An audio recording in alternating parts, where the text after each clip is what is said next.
जय गुरु जी। शुक्राना गुरु जी की प्यारी प्यारी संगत को जय गुरु जी।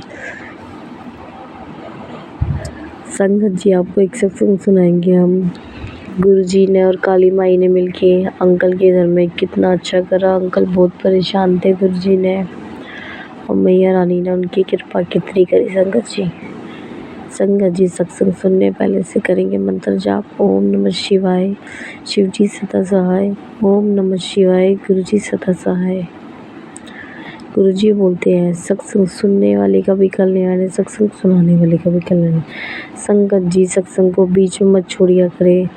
आधी अधूरी कृपा मिलती है गुरु जी की। सत्संग को पूरा सुनिए और कमेंट्स में जय गुरु जी लिखना मत भूलिए। संगत जी मैं आपको सुनाती हूँ अंकल का सत्संग। अंकल जी नौकरी करते थे। अंकल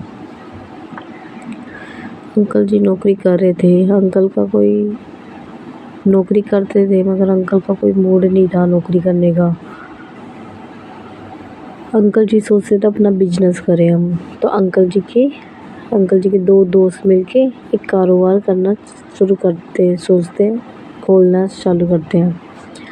ठीक है संगत जी। अंकल जी ने बोला ठीक है। अंकल जी के दोस्त कोई बोलता है मैं ना एक बाबा को जानता हूँ, उनके पास चलते हैं हम। संगत जी अंकल जी गुरु जी के फॉलोअर्स थे मगर उनने सबसे बड़ी गलती करी थी वहाँ जाके। ठीक है संगत जी, गुरु जी पे विश्वास होना चाहिए पूरा। मगर अंकल जी चले गए वहाँ पे अपने दोस्त के साथ। जैसे अंकल जी उन बाबा के पास गए, बाबा बैठा हुआ था। बाबा के पास गए। बाबा के पास जाते के साथ ही बाबा बोलता है हाँ जी। फिर अंकल का दोस्त बोलता है हमें नया कारोबार खोलना है, हमें एक काम चालू करना है। तीनों दोस्तों मिलके करोगे? हाँ जी, तीनों साथ ही करना काम, एक छोड़ के ही जाएगा।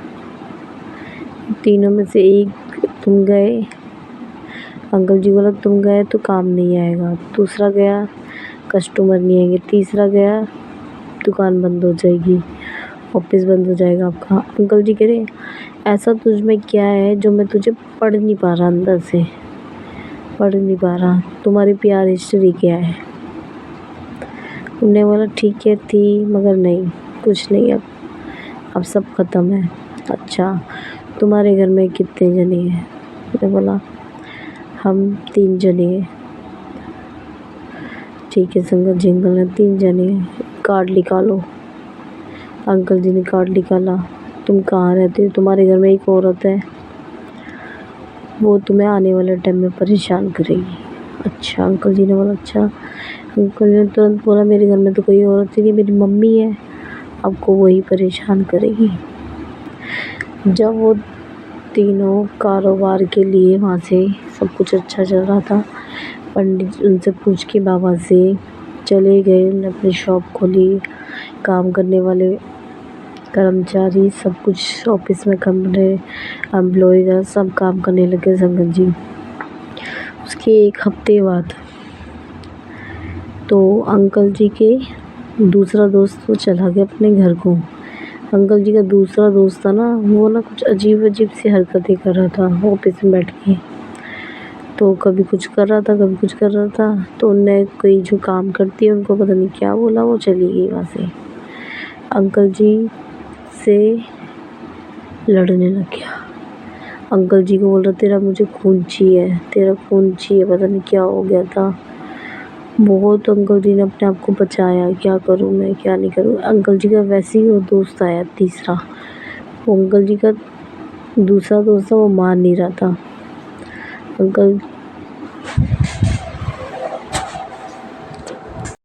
अंकल जी का दोस्त मान नहीं रहा था।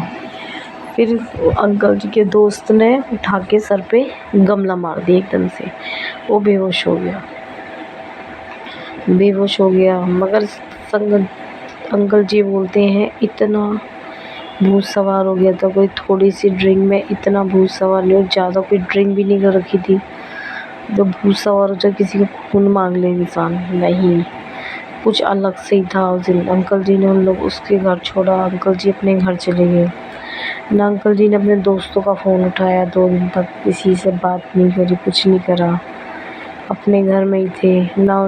तो वो अंकल जी अपने घर पहुँचे, वैसे ही उनकी माँ ने बोला मुझे सपना आया था काली माई का, बोल रहे खून चाहिए, खून चाहिए। अपने जी ठीक है। अंकल जी अपने घर में रहे 2 दिन पूरा आराम से। अंकल जी के दोस्त का है सॉरी यार ये वो सब कुछ। अंकल जी फिर तीसरे दिन अपने काम पे जाना चालू कर दिए, बैठ गए उस दिन।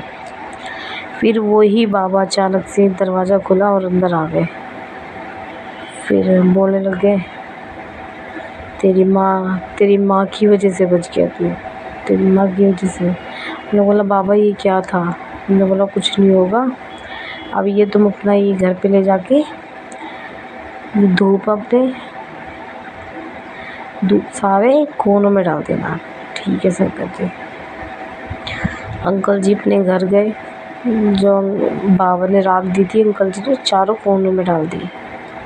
रात के संगत जी 2 बजे अंकल के घर में उनकी मम्मी के कमरे से चीखने की आवाज़ आई। अंकल जी सब भागे एकदम से कमरे में। तो फिर नहीं उनकी मम्मी बेड से नीचे कह रही का नहीं माँ, क्या खून की बलि कैसे, खून में कैसे दूँ? नहीं माँ माफ़ कर दो, माफ़ कर दो, माफ़ कर दो, खून की बलि नहीं दे सकती मैं। उनकी मम्मी पसीने पसीने हो गई। अंकल जी ने वैसे ही फ़ोन करा बाबा को, आपने क्या कर दिया ये मेरे घर में? तो बाबा हंस रहा पीछे से, क्या हो गया? तो उन्होंने बोला मेरे गुरुजी है ना, मेरी मायके रहे, ये तो बहुत छोटे चीज़ है मेरे आगे गुरुजी और कालका माई बहुत छोटी है। संगत जी जैसे तैसे दिल शांत हो गया। अंकल जी के दिल में आया मैं गुरुजी के मंदिर गए। अंकल जी गुरुजी के मंदिर गए, बड़े मंदिर, वहाँ बैठे। वहाँ गुरुजी को बोला गुरुजी मैं बहुत परेशान हो गया, मेरा आपसे विश्वास डोल गया था, मुझे माफ़ कर दो, मुझे इस परेशानियों से निकालो। संगत जी अंकल जी बैठे रहे। अंकल जी को फ्रेगनेंस आई गुरुजी की। बहुत देर तक मंदिर में बैठे। अंकल जी का दिल अशांत हो गया था, क्या करें मैं। बहुत देर तक बैठे रहे अंकल जी। संगत जी अंकल जी बैठे रहे। फिर अंकल जी अपने घर गए, घर रात को सो गए। वहाँ से अंकल जी ऑफिस गए अपने।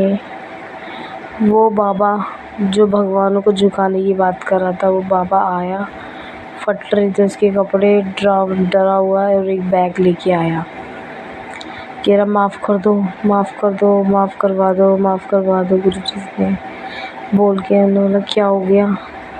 रात को काली माई आई थी, कहती तू मुझे छोटा इंसान समझता है, छोटा इंसान समझता है, जो तू जिसको बोल रहा है वो माँ शिव है, माँ शिव है। उन्होंने मुझे गुरुजी ने बचा लिया, माफ़ कर दो। अंकल के पास बहुत सारे लोगों का धन लूटा हुआ, ऐसे ही लूटा हुआ था, अंकल ने सब उनको दे गए, माफ़ करवा दो, माफ़ करवाते हैं बोलते चले गए। संगत जी गुरुजी पे हमेशा विश्वास रखिए, अंधविश्वास मत रखिए।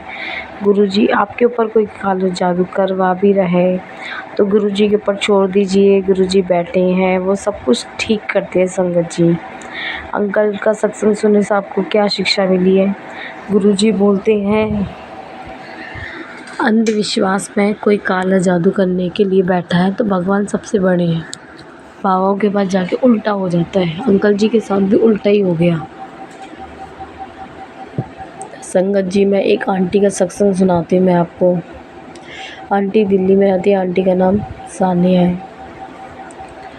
आंटी तीज वाले दिन का सत्संग है। आंटी रात को अच्छी खासी सोई। आंटी गुरुजी फॉलोवर्स है। आंटी रात को सोई, आंटी सुबह उठी, आंटी उठी वैसे आंटी को चक्कर आने लग गए, बहुत ज़्यादा चक्कर, बंद नहीं हो रहे, वॉमिटिंग होने लगी। आंटी हॉस्पिटल पहुंच गई। हॉस्पिटल में बीपी चेक हुआ, सब कुछ चेक हुआ, इंजेक्शन लगाया, 2-3 घंटे भर्ती रही। आंटी के फिर भी चक्कर बंद नहीं हो रहे थे। आंटी घर आ गई अपने। आंटी के चक्कर बंद नहीं हो रहे, आंटी को झुकने पे चक्कर आ रहा था। फिर सब डॉक्टर बोल रहा सर्वाइकल प्रॉब्लम है, ये प्रॉब्लम है। आंटी का दिल नहीं माना। अगले दिन आंटी को चक्कर आ रहे थे फिर भी आंटी और क्या बोलते हैं गुरुजी के मंदिर गई, बड़े मंदिर। गुरुजी बहुत ठीक करेंगे, गुरुजी पे बहुत ट्रस्ट करती है आंटी, गुरुजी ठीक करेंगे। आंटी गई, मंडे का दिन था, अपनी चाय प्रसाद पी, सब कुछ अपने गुरुजी का मंदिर आई। आंटी का दिल इतना शांत हो गया था, इस चीज़ से बहुत परेशान हो गई थी, झुकने में चक्कर, वैसे चक्कर। पर आंटी ने वहाँ पे बड़े मंदिर में जाके बोला, गुरुजी मेरा सही नहीं हुआ, मैं तो वैसे ही मर जाना है, मैं परेशान हो गई हूँ, मुझे सही कर दो गुरुजी। 2 दिन, 3 दिन, 4 दिन, 5 दिन, 6 दिन रहा आंटी को। धीरे धीरे आंटी ने बोला, मुझे सर्वाइकल की प्रॉब्लम हो गई गुरुजी। गुरुजी कभी किसी दुश्मन को भी ना ये बीमारी हो गुरुजी। डॉक्टर कह रहे पट्टा बांध लो, ये बांध लो।